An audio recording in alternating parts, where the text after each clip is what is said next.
지으신 에덴 동산은 참으로 아름다운 동산이었습니다. 정치가 아름답다고 성경에 기록하고 있지는 않지만 매 순간 하나님 천지를 창조하시면서 보시고 아름다웠더라고, 심히 좋았더라고 감탄하셨고, 또 그 창조와 질서와 조화를 볼 때 그야말로 탄성을 자아내게 하는 아름다움이었습니다. 그러나 이 에덴에 뱀이 등장하면서, 다시 말하면 악한 사단이 들어오면서 그 동산의 아름다움과 질서가 깨지기 시작하더니 마침내 완전히 파괴되고 맙니다. 여러분, 이게 무슨 뜻입니까? 하나님은 아름다움을 창조하시는 하나님이시다. 그러나 사탄은 그 아름다움을 파괴하는 존재라는 것입니다. 오늘도 이 악한 사탄은 사람들의 마음 속에 들어와서 하나님이 주신 아름다운 모든 것들을 파괴하고 괴로움과 고통 가운데로 우리 인생을 끌어가는 것입니다. 에덴 동산에 들어와서 아담과 하와를 하나님과 갈라놓고 하나님과 멀어지게 했던 사단이 여전히 오늘도 사람들의 마음 속에 들어와 하나님과의 관계를 단절시키고 하나님과의 관계를 멀게 하는 이런 일들을 하고 있습니다. 아담과 하와의 부부의 아름답고 사랑스러운 그 관계 속에 들어가서 서로가 의심하게 하고 서로가 불신하게 하고 부부의 거리를 멀리하게 만들던 사탄이 오늘도 가정마다 부부간에 들어가 부모와 자녀 간에 들어가 가정의 화목을 깨쳐놓는 이런 일들을 악한 마귀가 하고 있는 것입니다. 슬픔도 없고 눈물도 없고 고통과 괴로움도 없는 그 에덴 동산에 악한 사단이 들어가서 땅이 저주받게 하여 가시와 엉겅퀴를 내게 하고 모든 아름다움을 무너지게 했던 사탄이 오늘도 이 땅에 악한 사람들의 마음을 주장해서 자연을 파괴하게 하고 그래서 세계 도처에서 지상의 이변과 불행한 일들이 끊어지지 않게 하는 이런 일들을 하고 있습니다. 수고하지 아니하고도 고통을 당하지 아니하고도 얼마든지 살 수 있었던 아름다운 그 인생을 남자들은 땀을 흘려 수고해야만 먹고 사는 괴로움을 만들고 아내들에게도 여자들에게도 해산의 고통이 없어도 되는 것을 이 악한 사탄의 잘못된 것으로 인하여 여인들에게는 해산의 고통이 이 땅에 오게 된 것이지요. 결국에는 에덴에서 쫓겨났던 것처럼 하나님의 복과 은혜가 파괴됨 속에서 인생은 괴로움과 한숨의 삶이 된 것입니다. 그렇습니다. 사랑하는 성도 여러분, 사탄은 우리의 인생 속에 틈타고 들어와 삶의 아름다운 모든 것들을 파괴하고 불행하게 만들고 고통하게 만드는 것입니다. 오늘 읽은 성경 말씀을 보면 세상에 어찌 이런 지구한 인생이 다 있을까라고 할 한 여인이 나옵니다. 예수님께서 사마리아 성에 들어가셔서 수가성을 지나가실 때 동네 우물에 물을 길러 나온 여인이 있었습니다. 이 수가성의 여인 자세하게 여러분들에게 설명할 시간이 없습니다만은 18절 한 절에 이 여인의 기구한 인생의 그 아픔들이 고스란히 함축되어 있는 것을 보게 되는데 여러분 18절 말씀을 한번 보시기를 바랍니다. 너에게 남편 5이 있었고 지금 있는 자도 내 남편이 아니니 내 말이 참되도다. 여러분, 이 여인이 결혼을 왜 무려 6번씩이나 했을까요? 살만해서 그랬을까요? 취미로 그랬을까요? 얼마나 인생이 마음대로 안 되고 괴롭고 힘들었으면 한 번도 아닌 6번씩이나 결혼하고 새로운 남편을 이렇게 만나는 이런 괴로운 인생을 살아갔을까? 그야말로 상처투성이의 인생살이를 보게 되는 것이지요. 6절 말씀에 보면 이 여인이 물 일러 나온 시간이 밑에 부분에 보십시오. 몇 시쯤에 나왔다고 말씀하고 있습니까? 몇 시쯤에 나왔다고 말하죠?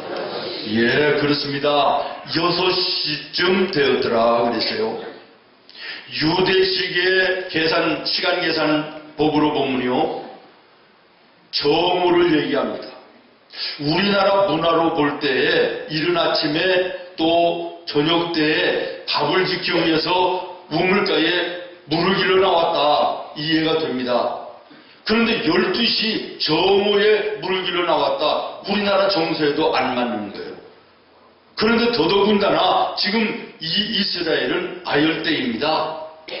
우리가 뜨거운 나라들을 이렇게 가보지만 낮 정오 12시부터 1시, 2시 사람들이 활동을 하지 않습니다. 너무 덥기 때문에 잠을 자든지 나오지를 않는 거예요. 그런데 지금 이 여인은 정오에 물을 길러 나왔다. 이건 무슨 얘기지요? 동네 사람들이 보기만 하면 손가락질을 했다는 거예요. 비웃었다는 거예요. 참 박복한 여인이라고. 우리나라 말로 얘기하면 남편을 죽이는 여인이다. 뭐 이렇게 얼마나 손가락질하고 비난했으면 이 여인이 사람이 없는 시간을 틈타 12시에 물을 길러 나왔겠는가 라는 거예요. 그랬던 여인입니다. 그런데 여러분 보십시오. 쭉 내려가서 28절에 보면 여자가 물동이를 버려두고 동네로 들어가서 사람들에게 외쳤다는 것입니다. 뭐라고 외칩니까? 29절에 내가 행한 모든 일을 내게 말한 사람을 와서 보라. 이 사람은 우리가 기다리던 메시아 그리스도가 아니냐라는 것입니다. 여러분, 이게 무슨 말씀입니까? 상처투성이의 내 인생이 치료되었다는 증거입니다. 이제는 내가 더 이상 수치 속에 숨어서 사람들의 낯을 피하여 사는 도망다니는 삶을 이제는 살지 않겠다. 내 인생을 바꾼 내 인생의 치료자를 나는 증거하며 살겠다고 하는 결의에 찬 결단입니다. 내 인생의 지금까지는 진정 사랑할 사람을 내가 만나지를 못했다. 그러나 지금 나는 진정된 마음으로 사랑할 사랑의 대상자를 내가 만났다는 외침인 것입니다. 여러분 보십시오. 5명이나 되는 남편들 결혼해봤지만 진정 마음을 주어 사랑한 적이 없었다는 거예요. 지금 사는 남편도 함께 살고는 있지만 내 마음으로 사랑하고 있지 않다는 것입니다. 그런데 내가 진정 내 인생 속에 사랑해야 될 대상을 내가 오늘 만났다는 것입니다. 그렇습니다. 사랑하는 성도 여러분, 사랑하면 상처난 인생이 치료됩니다. 따라하겠습니다. 사랑하면 상처난 인생이 치료된다. 혹시 여러분 예배에 앉아있기는 하지만 인생 속에 상처난 것을 가지고 오늘 힘들고 괴로운 분 안 계십니까? 마음의 상처로 인하여 지금 무겁고 힘든 인생의 길을 걸어가는 우리 성도들 없습니까? 여기에 대한 치료의 약이 돈으로 되는 것이 아닙니다. 약으로 되는 것이 아닙니다. 예수님의 마음을 품어 사랑할 때 치료되는 것입니다. 예수님을 사랑하고 이웃을 사랑할 때 내 마음의 감정이 치료되는 것이고 내 인생의 상처가 치료되는 놀라운 역사가 나타나는 것입니다. 여러분, 고아원이나 양로원 같은 곳에 봉사를 가본 적이 있습니까? 남을 사랑하다가 보면 나도 모르게 내 상처가 치료되고 내 인생이 평안해지고 그리고 감사가 회복되어지는 이런 것들을 아마 경험하실 것입니다. 이 여인 같은 상처는 아니라 할지라도 우리가 인생길을 걸어가다가 보면 한두 가지 상처 없이 인생길 걸어가는 사람이 어디 있습니까? 누구를 막론하고 우리는 다 상처를 마음에 안고 살아갑니다. 겉으로 볼 때는 아무런 어려움이나 상처가 없이 보이는 그 사람도 내면을 들여다보면 상처투성이인 것이 우리 연약한 인간의 모습인 것입니다. 그래서 괴로워하고 그래서 힘들어하고 무겁고 답답한 인생길을 걸어가는 사람들 얼마나 많은가요? 세상에 살다가 세상 사람들로부터 세상 일들로부터 얻어지는 상처는 그럴 수 있다고 보지만 문제는 예수 안에 신앙의 길을 걸어가면서도 얻어지는 상처들이 얼마나 많이 있습니까? 세상에서 얻어진 상처를 치료받아야 될 하나님의 교회 안에 신앙의 길을 걸어가면서도 함께 신앙생활하는 다른 사람들 때문에 상처를 받고 목사님 때문에 상처를 받고 교회 때문에 상처를 받아 신앙에도 비틀거리는 사람들이 얼마나 많이 있습니까? 오늘 우리 예배하는 우리 성도들 여기저기에 상처받고 지금 올라와 이 자리에 앉아 있습니다. 세상 상처는 그만두고라도 신앙생활을 하는 우리 믿음의 식구들, 목사 그리고 교회를 통하여 상처받고 괴롭고 힘듦 속에 예배하는 우리 성도들 얼마나 많이 있습니까? 저는 신앙 가운데 상처를 받고 참 괴롭고 힘들어하고 특별히 목사들한테 상처를 받아 교회를 떠나와 함께 신앙생활을 오늘 함께 하면서도 선뜻 마음을 열어 가까이 하지 못하는 이런 성도들을 볼 때 얼마나 마음이 아픈지 내가 또 저들에게 또 다른 상처를 내 부족함과 연약함 때문에 또 주는 것은 아닌가 하는 이런 염려와 또 걱정이 될 때가 참 많이 있습니다. 사랑하는 여러분, 우리가 미워하고 우리가 상처받는 것은 세상으로 족합니다. 이제는 우리 예수 안에서는 그 상처가 말씀으로 예수님의 사랑으로 성령의 하나됨으로 치료되어야 되고 이 치료됨으로 인하여 또한 나가서 우리가 그 사랑을 전하는 자들이 되어야 될 줄로 믿습니다. 성경에 보면 사울이라는 사람이 나오지 않습니까? 너무나도 잘 아는 말씀이에요. 사울이 다윗을 그렇게 극도로 미워합니다. 단 한 가지 시기심이에요. 자기보다 잘 나간다, 자기보다 인기가 있다 라고 하는 이거 하나 때문에 시기심 이거 하나 때문에 미워하고 증오하고 죽이려고 합니다. 그러나 다윗은 자기를 그렇게 미워하고 죽이고자 하는 사울을 미워하지 않고 사랑으로 품어안습니다. 성경을 보십시오. 미워하는 사울은 점점 감정이 피폐하여져 가고 점점 파괴되어져 가고 그 삶이 황폐해져 갑니다. 그러나 반면에 사랑으로 용서하며 관용하던 다윗은 평안합니다. 삶이 날마다 넘치는 은혜의 삶이 되어지는 것입니다. 그래서 성경 사무엘하 3장 16절은 이렇게 말합니다.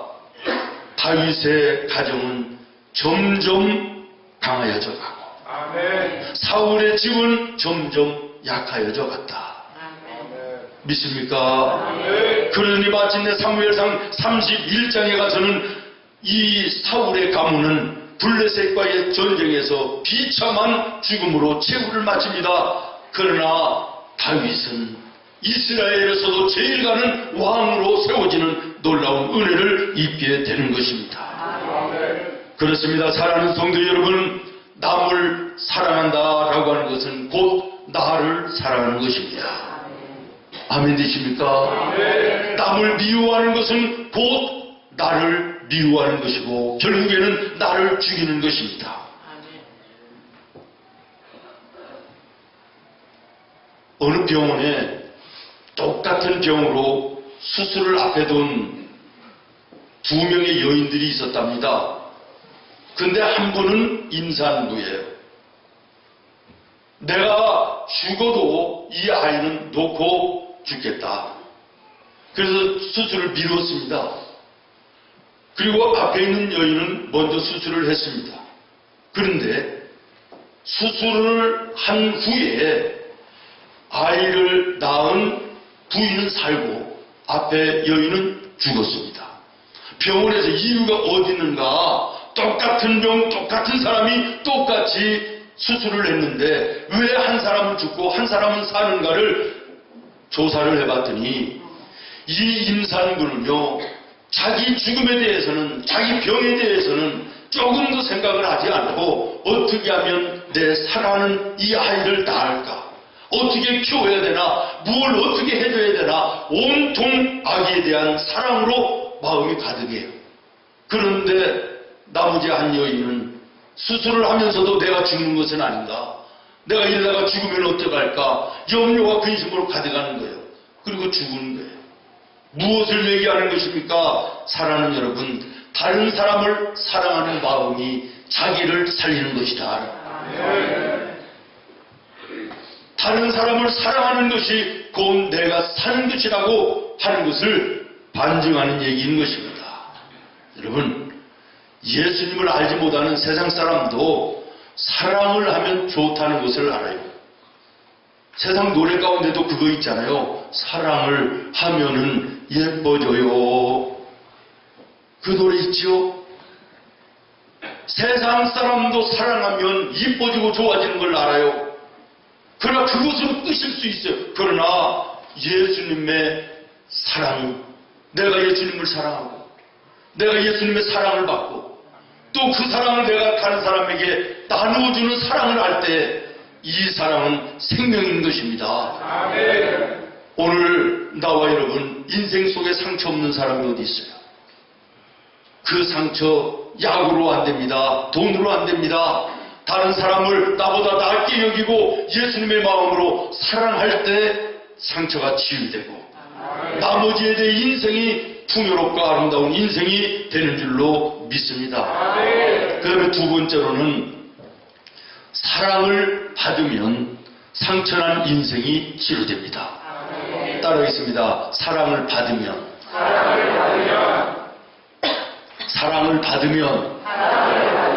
상처난 인생이 치료된다. 아멘. 귀신 들린 사람들을 봐요. 소위 미친 사람들. 세상에 별 약을 먹어보고 별 병원을 다가보고 별 일을 다 해봐도 이게 그것으로 고쳐지는 것이 아닙니다. 그러나 정말 사랑으로 충만한 사람이 마음으로 품어안고 돌봐주고 함께하면 그 귀신이 떠나가고 견디지 못하고 떠나간다는 걸 아십니까? 마지막 방법이 정말 예수로 인하여 성령으로 충만하고 예수님의 사랑으로 충만한 사람이 그 사람의 영혼을 위하여 기도하며 그 사람과 함께하며 사랑을 나누어주면 그 사랑에 못 견뎌 악한 마귀가 떠나가는 거예요. 누가복음 8장에 보면 막달라 마리아라고 하는 여인이 나옵니다. 이 여인의 인생은 오늘 본문에 읽은 수가성 여인보다 몇 갑절이나 더 비참합니다. 귀신 하나가 들어와 사람이 정신이 이상해도 비참한 인생이 되는데 이 막달라 마리아는 7 귀신 들렸던 여인입니다. 그러니 얼마나 비참했겠어요. 친구를 비롯해서 가족까지도 여인을 버립니다. 사람들이 더러운 것을 보는 것처럼 손가락질합니다. 저주스러운 인생을 사는 여인이었습니다. 이러한 여인에게 예수님이 어느 날 만남을 주시고 예수님을 만남으로 인하여 그 여인이 사랑을 받게 되고 예수님의 사랑 가운데 7 귀신이 떠나갑니다. 그리고 그 여인의 마음 빈자리에 예수님의 사랑이 머물게 됐습니다. 그 인생이 달라졌습니다. 풍성한 새로운 삶이 시작된 것입니다. 이제는 예수님의 복음 사역을 위하여 생명을 내걸고 따라나가는 믿음의 사람이 되었던 것을 보게 됩니다. 사랑하는 여러분, 이 막달라 마리아의 이 질병이 이 악한 귀신의 쫓겨감의 역사가 약으로 될 수 있는 것입니까? 돈으로 된 것입니까? 사랑을 먹고 낳은 것입니다. 오늘 여러분의 삶이 고통스럽고 마음의 상처를 가지고 인생 속에 괴로움과 고통하는 사람이 있다 한다면 예수님의 사랑을 여러분 마음속에 담으시기를 바랍니다. 예수님의 사랑이 여러분의 심령 속에 임하면 어둠의 악한 마귀의 권세가 쫓겨갑니다. 염려와 근심과 절망이 사라집니다. 그 속에 주의 성령이 은혜 가운데 충만하게 되어 나머지의 인생이 복되고 아름다운 인생이 되는 줄로 믿습니다.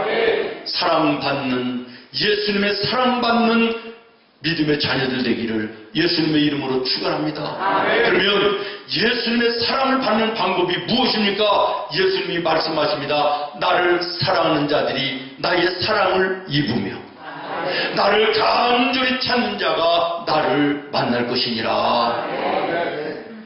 믿습니까? 간절히 예수님을 찾고 간절히 예수님을 사랑하며 나아가는 자 주님이 만나주시는 것입니다. 사랑을 베풀어 주시는 것입니다. 예수님의 그 사랑을 받으면 우리 인생은 달라지는 것입니다. 오늘 염려와 근심 속에 인생의 상처를 안고 마음의 상처를 보듬어 안고 힘들고 괴로운 인생, 예수님의 사랑을 체험하는 은혜가 있기를 바라요. 사람은 그만두고요, 식물들도 사랑을 받는 것과 못 받는 것의 차이가 엄청나대요. 사랑을 받으면서 자라나는 식물은요, 이렇게 아름답게 싱싱하고 꽃을 피운대요. 그런데 사랑받지 못하고 자라나는 식물들은 늘 시들거린다는 거예요. 영국의 버킹엄 궁전 앞에 가면 공원이 있는데요, 그 공원에 12그루의 나무를 심어놓고 예수님의 제자들의 이름을 전부 붙여놨대요. 그런데 11그루의 나무는 싱싱하게 푸르르게 꽃이 피고 그러는데요, 가룟유다라는 명찰을 단 나무는요 언제 봐도 시들거린다 그래요. 이스라엘의 텔아비브 공항 가로변에 똑같이 12그루를 심어놓고요, 제자들의 이름을 다 적어놨어요. 그런데 나머지 11그루는 다 싱싱하고 아주 푸르른데 가룟유다의 이름표만 달고 있는 나무는 언제 봐도 시들거린다는 거예요. 무슨 얘기입니까? 사람은 그만두고라도 식물도 사랑을 받으면서 자라나는 것과 사랑 없이 자라나는 것은 다르다는 거예요. 사랑하는 여러분, 예수님의 사랑을 받으면서 사는 인생과 그러지 않은 인생은 다를 수밖에 없습니다. 여러분, 예수님의 사랑을 받고 계십니까? 예수님의 사랑에 날마다 감사하고 감격하는 삶을 삽니까? 예수님의 사랑과는 전혀 관계없는 삶을 살면서 주일 한번 예배당에 나와 예배드리면 그게 예수님 믿는 것이고 그것으로 예수님이 사랑한다고 생각하면 착각입니다. 잘못인 것입니다. 세상에 떠들썩하게 하는 사회면의 범죄자들, 사랑의 결핍의 마지막 나타나는 결과가 아닌가, 저는 그런 생각을 합니다. 사랑을 받아 구원받은 우리 성도들은 빚진 마음을 가지고 내 주변을 돌아보며 내가 사랑할 사람을 찾아야 될 줄로 믿습니다. 또한 그 받은 예수님의 사랑을, 사랑의 본체 되시는 예수님께로 사람들을 인도하여 데려와야 되는 줄로 믿습니다. 요한일서 4장 11절에 보니까 사랑하는 자들아, 하나님이 이같이 우리를 사랑하셨은즉 우리도 서로 사랑하는 것이 마땅하도다. 사랑받아 구원받은 나와 여러분, 또한 그 사랑을 우리들의 이웃들에게 나누어주는 삶을, 사랑하며 사는 삶을 살아야 될 줄로 믿습니다. 세상 모두 사랑 없어 냉랭함을 아느냐, 곳곳마다 사랑 탄식소리뿐일세, 탄식소리뿐일세. 기갈 중에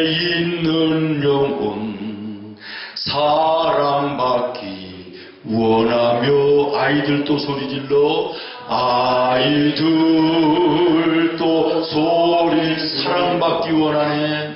사랑받기 원하네. 저들 소리 들을 때 저들 소리 가서 도와줍시다. 만민 중에 나가서 만민 중에 예수 사랑 전하세. 예수 사랑 전하세. 할렐루야. 받은 예수님의 그 사랑, 또한 저 세상에 예수님의 사랑을 전하며 사는 나와 여러분의 삶이 되기를 예수님의 이름으로 축원합니다. 마지막으로 진정한 사랑을 깨달으면 상처난 인생이 치유됩니다. 요한은 요한복음을 통해서 계속 외칩니다. 핵심 단어는 단 하나입니다. 하나님은 사랑이시라. 하나님은 사랑이시라. 왜 그렇습니까? 사람은 하나님이 나를 사랑하고 계시다고 하는 사실을 마음으로 진정 깨달으면 모든 것이 치료되고 나머지의 인생이 제대로 된 인생으로 복되다고 하는 사실을 말씀하고 있는 것입니다. 우리의 신학과는 좀 사상이 좀 다릅니다만은 신학자 칼 바르트가 교의학이라고 하는 큰 책을 저술했습니다. 굉장히 두꺼운 책입니다. 이 책을 가지고 미국에 건너왔더니 미국의 신학자 한 사람이 물었답니다. 그렇게 두꺼운 책을 어떻게 다 읽습니까? 그걸 한마디로 얘기하면 뭡니까? 그렇게 질문을 할 때 하나님은 사랑이시다. 단 하나라고 얘기했다고 합니다. 여러분, 우리가 가지고 있는 성경 66권 한마디로 요약하면 무엇입니까? 하나님은 사랑이시라. 미국의 흑인들의 아버지라고 불리는 헨리 홍이라고 하는 목사님이 계신데, 이 목사님이 어린 딸에게 얘기했대요. 얘야, 성경 말씀을 읽어야 된다. 그랬더니 이 어린 딸이 이 두꺼운 성경책을 언제 다 읽어요? 아빠, 성경을 한마디로 얘기하면 뭐예요? 질문하더라는 거예요. 그래서 세 단어밖에는 안 된다. 단어가 뭐냐면 하나님은 너를 사랑하신다. 이 세 가지라고 얘기를 해줬다. 이런 얘기를 들었습니다. 여러분, 하나님이 나를 사랑하신다라고 하는 이것을 진정으로 내 마음속에 확신하면 인생은 두려움이 없습니다. 하나님이 붙들어 주심을 확신하기 때문에 흔들리지 않는 것입니다. 죄악된 자리에 앉고 서며 인생길 방탕하지 않는 것입니다. 세상의 사랑 변하는 것입니다. 사람의 사랑 변하는 것입니다. 당신을 위해서 생명까지 다하겠다고 하던 남편 아내 여지없이 배신하고 돌아서는 일들이 얼마나 많이 있으며, 죽기까지 내가 당신을 사랑해 주겠다고 하던 남편이 아내가 나를 넘겨두고 혼자 세상을 떠나는 이런 일들이 얼마나 많이 있어요. 세상의 사랑, 사람의 사랑은 변합니다. 그러나 하나님의 우리를 향하신 사랑은 영원토록 변치 않습니다. 이 진정한 사랑을 확신하는 사람은 인생이 흔들림이 없습니다. 세상에 두렵지 않는 것입니다. 하나님이 책임지시기 때문에 그런 것이죠. 진정한 이 사랑 확신하고 확인하는 은혜가 오늘 아침 여러분에게 있기를 바랍니다. 그래서 사도 바울은 날마다 확신에 차 나를 사랑하신 그 하나님 앞에 당당하게 외치며 믿음으로 달려가는 승리의 인생을 살았습니다. 사랑하는 여러분, 인생 속에 어떠한 아픔이 있습니까? 여러분의 마음속에 어떠한 상처를 가지고 살아갑니까? 그것 때문에 괴롭고 힘들어 고통하는 이런 성도가 계시면 예수님의 이름으로 다른 사람을 사랑해 보시기를 바랍니다. 이것이 치료받는 약입니다. 또한 예수님의 사랑을 여러분들이 받으실 수 있기를 바랍니다. 받는 방법은 간절히 찾는 것입니다. 찾는 자에게 만나주시며 채우시는 하나님의 은혜를 약속하여 주시는 것입니다. 또한 진정한 나를 향하신 하나님의 사랑을 확인하게 될 때 내 상처가 치료됩니다. 오늘도 변함없이 나를 사랑하시는 주님의 그 사랑 다시 한번 확인하는 은혜로운 아침 되기를 예수님의 이름으로 축원합니다. 기도하겠습니다.